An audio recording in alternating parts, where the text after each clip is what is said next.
Yo, it's Mat4yo, and it's the middle of the night. I just got the link with the first full version of the Pokemon Champions Rap Cypher. I can't wait to watch it. I got Cam and Kevin on the line. We're gonna watch this together live. Oh no! I wasn't prepared. Oh my, alright, just hit it.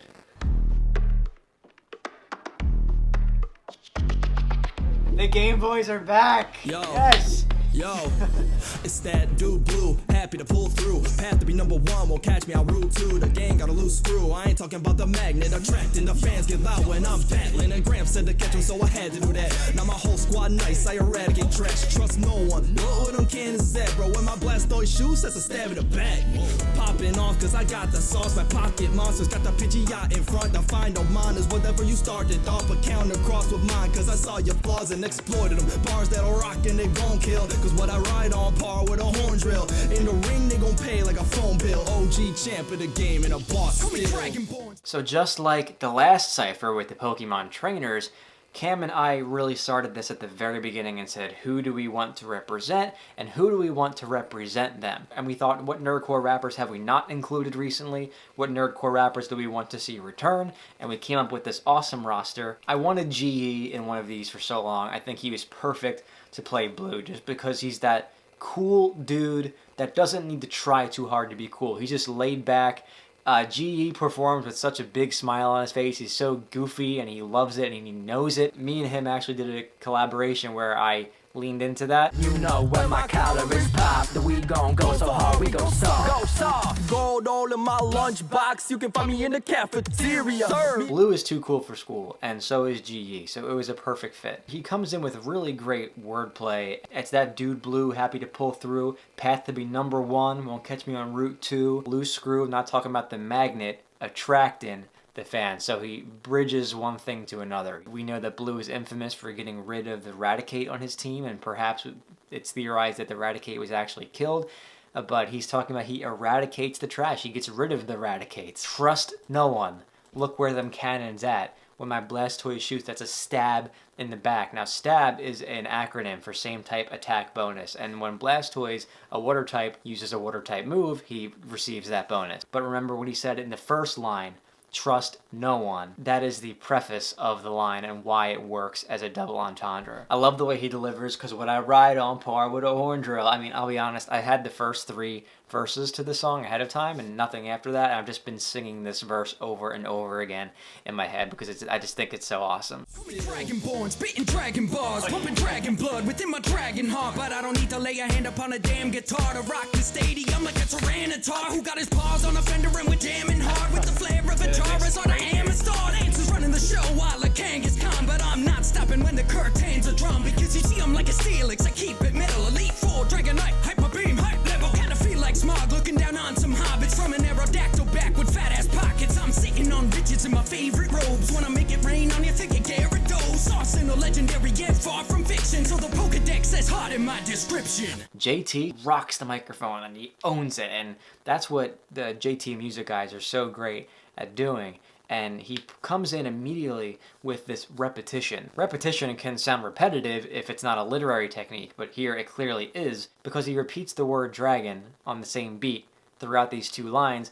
And it also works thematically because when you battle him, it's just Dragonite after Dragonite after Dragonite, and it's reflected here in the lyrics, which is very clever and a great way to start the verse. He uses a lot of visual language. Like I said, he's kind of on the stage, and that's the way I see it. Like, when I performed with JT and Cam back at PAX East, he commands everyone's attention. This rap is kind of overdue, aye, but now it's time to meet the crew, aye. They call me heavy, this is my gun. When she starts spitting, you better run. I don't. And that's what I think he does both in his performance, but also lyrically when he uses these words like lay a hand on the guitar, rock the stadium, pause on the fender, jamming hard, flare, Charizard, running the show, curtains are drawn.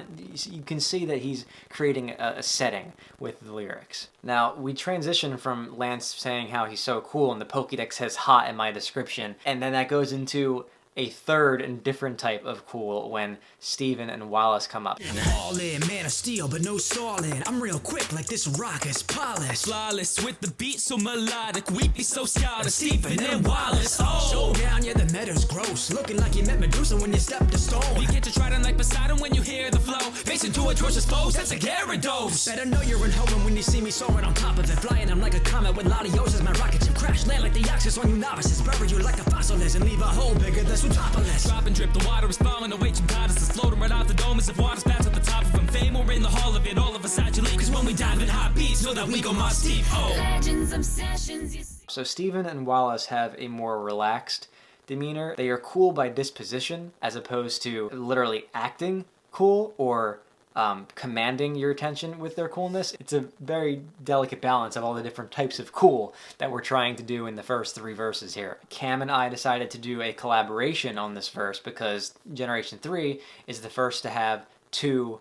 champions. I absolutely adore Generation 3. It is an honor to represent Steven, and I'm really happy that Cam kind of let me force him into doing it because he's just my favorite champion out of all of them. And I really wanted to represent him well and, of course, do him justice. So I tried to incorporate that into my vocal performance as well. So I'm kind of down here, whereas in some of my other performances, I'm up here, my normal register. So I'm down here. All in, man of steel, but no stalling. Steven is a steel and rock type connoisseur, but also if you're a history buff, you would know that Joseph Stalin was referred to as the man of steel. What we do here is take his name and repurpose the context. So I'm not stalling. In fact, I'm real quick, as if this rock is polished. That's a reference to the Pokemon move, Rock Polish, which a lot of slow steel and rock types can use to actually boost their speed. Cam and I wrote this verse together in real time, so you're seeing a lot of the dynamic go back and forth with the rhyming, but also the performance, and the intonation and the cadence of our words is identical in the way that we mirror each other. In a lot of these ciphers, and even in this one, you see these examples of a loss in translation where some of us even use the same word for a punchline, such as Gyarados or melodic, which you'll see later again. But I think this verse is an encapsulated example of just perfect synergy that Cam and I truly have in real life. I think that's why it was reflected so well in this verse. When we go into the next part, we're still going back and forth 2 bars, right? Showdown, yeah, the meta's gross. Looking like you met Medusa when you stepped to stone. I make a slight joke about Pokemon's metagame and talk about how some people would prefer to play that metagame on Pokemon Showdown, which is a third-party website where you can actually battle Pokemon and make your team immediately, but it's a showdown. So showdown, yeah, the meta's gross. Gross being a compliment in the sense that Steven's metagame is grossly good, but also on the other hand, it's kind of a reference to how some people might find the Pokemon's metagame to be imbalanced or otherwise gross. We'll have you looking like Medusa when you step to stone. So Medusa, obviously, if you were to look into the eyes of Medusa, then you would be turned into stone.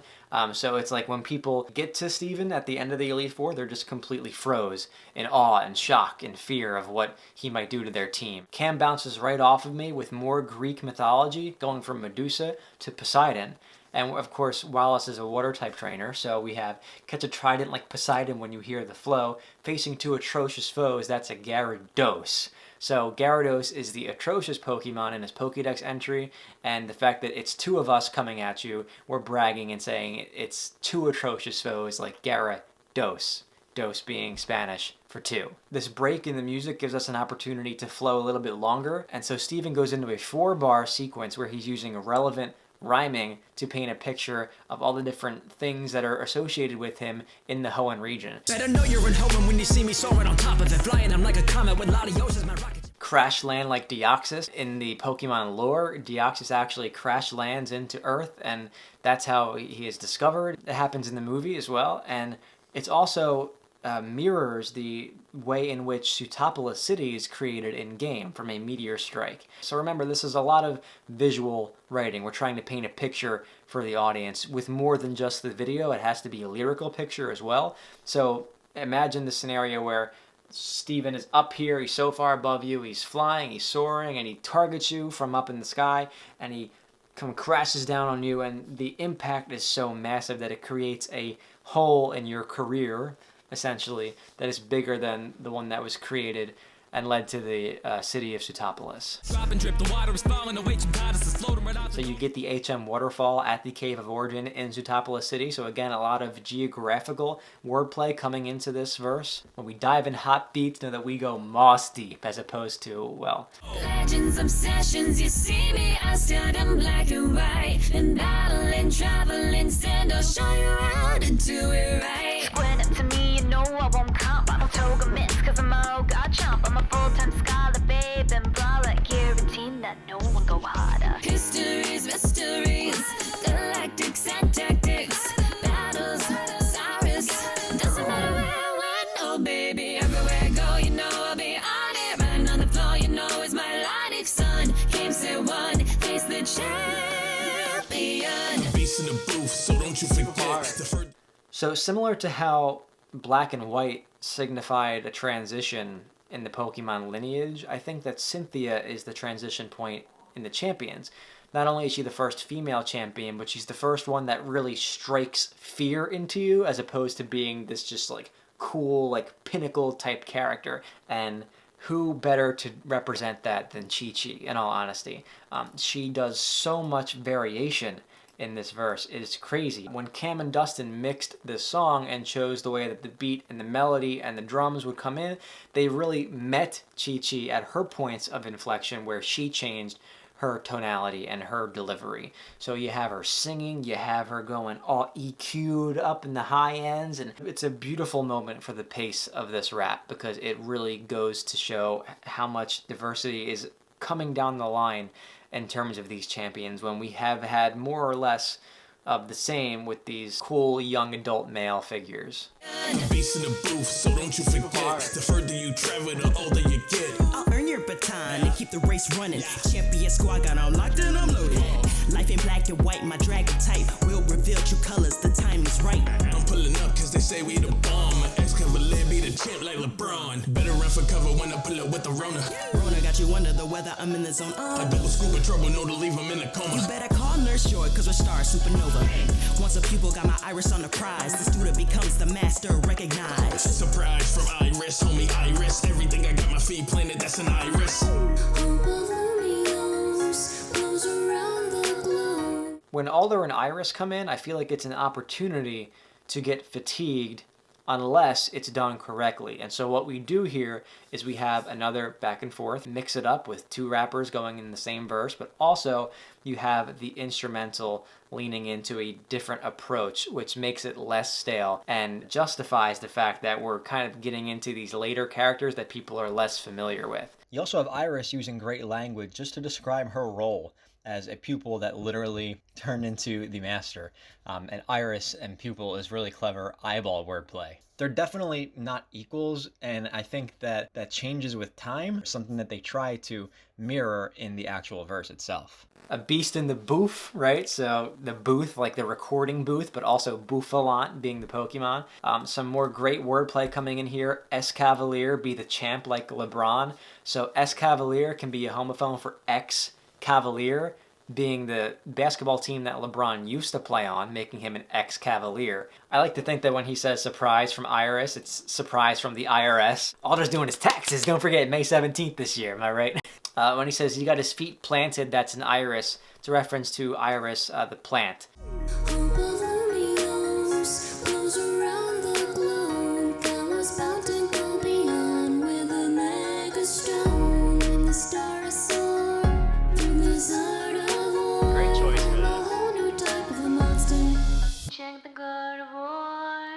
Gorgeous, dropping bombs on the beat, coming towards me, gonna get a trick and a treat, and be a queen, movie star and a beast, waiting for your lady Diantha, looking like a legend, like a Diantha. Sweep your team with my tarantrum, gonna clean up your scum, you're under my thumb. The legit and the lead, you're gonna bleed to the queen, I'm gonna light up the screen like a TV scene. Aloha. Another great way that they avoid the fatigue here is changing the pace dramatically with Tricky's performance. Tricky has this fantastic hypnotic voice, and they lean into her talents with this verse. The lyrics are very different here. They set the ambiance for what kind of character Diantha is. I feel like there's less to talk about with these champions just because the characters get less significant in my opinion, as the generations go on. So you have to find a way to justify having as much content in their verses as the ones that are in the earlier parts of this song. But we're justifying it with the performances, right? With the musical direction. It tries to always keep your attention and not get stale. And Tricky is a great choice for this. I don't think Diantha could be done just by having a girl rapping normally and not feel fatigued. I think it has to be something different in the same way that, let's say, Serena was different in the previous cipher. Aloha to the Alola. Wait, Elio come challenge me, I put him in his place. I keep it 100, my hit rate every ace. If you pull up tryna bob us on the ring is my domain. Too many talk tough, can't even rock rough. If you not in my team, get boxed up. Hating cause my pockets thick, fat, small legs. Talk trash, 2 cannons on me and they talk back. Y'all stuck in my shadow for real. Team score, we messed up, don't cross me, I'm ill. Get dubs to cash up, carton of the deal. From the paper taking cuts anytime that I feel. Yo, we getting lit in this ish. On a battle, we leave them in a predicament quick. Yeah, this rollie on my wrist got some polio drip. So if it's me who's your opponent, then you know who gon' win. I love when Kukui comes in with the nod to the previous cipher when Maguire says aloha to the Alola when he plays Elio. It's a fake out in the same way that it is in the game when you get to that champion room and you think, okay, am I the champion? Do I just sit here? Is the game over now? No surprise, the professor is the champion for the first time. It's almost too meta in a sense. A lot of great wordplay here. You have best know the ring is my domain. So Kukui is obviously the masked royal and he does this boxing ring routine, but also he has that wedding ring on and he's notably married in the game, which is pretty cool. And in the anime, I think that plays a big part as well. 2 cannons on me and they talk back. Great way to incorporate the Pokemon's names into wordplay. I love seeing it. He did everything he was supposed to do here, using the Pokemon names to create references and wordplay and really creating a sense of fun behind this character and how he's just a little bit different, a little bit quirky compared to the conventional idea of a champion that we've come to know. You know who gon' win? Me, hopping for Leon, I'm easily the best. The bigger the Leon, the bigger the DPS. Give it a rest, because I'm blessed with the biggest direction. Could've sent to direction, but I've no sent to direction. No better collection, no competitor yet to mention. Throwing the best, flow in the west till I'm collecting my pension. No slowing, no forget retirement. 2 roads to the dead, ahead violent to nuke. Now I'm the man of the moment, standing alone in my tower. However hand that I'm going, I'm just don't understand the scope of my power. How are you gonna counter the hardest bars and counter the jar? It's hard to fire. It's hot, you're not. Kinda like Siberia. I'm serious, right here with the right here, because my criteria. Really just to have a champion time. I'm Mr. Rhyme, damn, it's a tight jam. Thank you, goodbye, damn. Oh my god, dude. I need to run that back 1,000 times. And then finally it comes in with the perfect way to end this. Dan Bull playing Leon. And Dan Bull has a fearless way of approaching his verses, whether it's a feature or one of his own songs. He's not afraid to lean heavily on rhymes, even if they go over the conventional boundaries of what we consider to be a 1, 2, 3, 4 rap meter. He's following his train of thought. I think that's what it shows. And he leans heavily on those rhymes, especially with the homophone that he created here. When he says, give it a rest because I'm blessed with the biggest erection. When he says erection, he's talking about the literal erection of the battle tower. That's what Leon did. He built up the battle tower. We'll go with that. Censored erection, sense of direction. It's a fantastic homophone, especially because they reference how Leon has no sense of direction in the game. It's kind of part of the flavor text. The bigger the Leon, the bigger the DPS. Cam had to walk me through this one. The bigger the Leon, the bigger the DPS. So apparently this is a reference to nerdcore rapper Daddy Fat Snaps, DPS, whose name is Leon. And also DPS can be an acronym for damage per second. Again, the meta big brain stuff is too much to handle here. Roses are dead, ahead violence anew. I feel like there's so much more going on there. It's a very intricate and particular wordplay. Theoretically, Chairman Rose is dead, ahead violence anew. Violence being a homophone for violets. Rose is the head, he's the chairman. It's very tightly packed with wordplay here. Encountering Charizard, the fire is hot, you're not, kind of like Siberia. I mean, Siberia is not hot, cold temperature. I mean, Siberia do be like that. Really just to have a champion time. I'm Mr. Rhyme, the Pokemon, obviously perfect reference. And he ends it with a very, like, Yep, that's it. Like, that's the end. Like, yeah, I just blew your mind. Very, very simple. And it's contrary to how we might expect a champion cipher to end, but he's so powerful, he just lets it speak for itself. It doesn't need that triumphant, blazing trumpets to finish off the cipher with, and it's a perfect ending and a perfect casting as well for Dambull. I also have to mention just how important the video and the instrumental is to making this a complete experience. Kevin Cross picking all of the perfect and appropriate visuals with an absolute dynamic blend between the gameplay of that generation and also anime renditions of that character that span throughout time. So you're seeing the newest versions of them and the oldest versions, so you never forget where they came from, and that actual feeling of being in that Elite Four in that first generation of the video game. With the instrumentals, you'll notice that all of the music behind the beat is renditions of the Champion's theme, and that was done by the ever-talented Glitch City. It's so nice to work with her again. Cam and I worked with her closely when we did the Red versus Gold rap battle, now at 2 million views. I still can't believe that. But Glitch not only puts a fresh spin on those original melodies, but does so in a way that gradually increases in the quality and the texture of those sounds as the generations go on. It adds that variation to make it interesting and to not fatigue you and to get boring as the verses go on. It's just also a beautiful tribute. I mean, look how far we've come as Pokemon fans, right? I love this cipher. It was so much fun working on it. I love when Cam pulls me along for the ride with these Pokemon ciphers, especially because I'm so passionate about it. As you can see, I'm a Hoenn trainer for life. And I hope that you'll check out some more of my Pokemon songs. I just came out with a Pokemon Snap rap. Snap, let's catch the action. Don't hold back, just grab your camera. I have the Ash Ketchum rap. I have some collaborations with the people that are on this cipher, being with GE, some collaborations with Cam and Kevin Cross, who is the editor. I have a performance with Cam and JT Music at PAX East. I'll link it all in the description. You just can't miss it. And I assure you that there's more on the way in terms of ciphers and collaborations. So we're just getting started here. So I hope you enjoy it. I'm Mat4yo, and that's all for you today. I will train across the land just to have that badge in hand. I don't need to light a match for this world to turn to ash. No, did I sleep late? Must have been stuck in the dream phase. Got 3 choices in hand for my teammate, but I got slapped with the rat with the resting meme face. We make haste on the road to our